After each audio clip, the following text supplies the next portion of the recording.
అవుతుంది. అలాంటప్పుడు మీరు కిందికి ఎలా వస్తారు? లిఫ్ట్ ద్వారా వస్తారు కదా, లిఫ్ట్ ద్వారా వస్తారా? వస్తారు మరి. ఇప్పుడు కానీ లిఫ్ట్ యూజ్ చేయొద్దు. ఏదైనా ఫైర్ అవుతున్నప్పుడు లిఫ్ట్ అసలు యూజ్ చేయొద్దు. ఫైర్ అవుతుందంటే ఎలక్ట్రికల్ బంద్ చేస్తారు, మెయిన్ బంద్ చేస్తారు, లిఫ్ట్ ఆగిపోతుంది. లిఫ్ట్ అసలు యూజ్ చేయొద్దు. స్టేర్ కేస్ మెట్లే యూజ్ చేయాలి. మనం ఫైర్ అవుతున్నప్పుడు మెట్లే యూజ్ చేయాలా.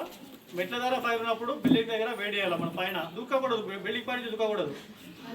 వేరే కాపాడే వాళ్ళు అసలు తల ధర కానీ నీకు నిచ్చెన ధర కానీ కింద తీస్తారు వాళ్ళు. ఎప్పుడు కానీ మనం తొందరపడి పైన దూకితే ప్రాణం పోవచ్చు, కాలు చేతులు వెళ్ళవచ్చు. అర్థమవుతుందా? ఇంకోటి ఇలాంటివి మాకు ఏదైనా షాపింగ్ మాల్స్ కానీ హాస్పిటల్స్లో కానీ ఇంకా ఏదైనా ఏది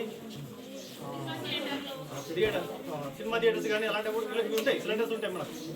అలాంటప్పుడు దీన్ని ఎలా యూజ్ చేయాలో మీకు తెలిసి ఉండాలి. మీకు ఇప్పుడు హైదరాబాద్లో ఒక హాస్పిటల్లో ఫైర్ అయింది ఒక 3 సంవత్సరాల కింద. హాస్పిటల్లో ఫైర్ అయింది.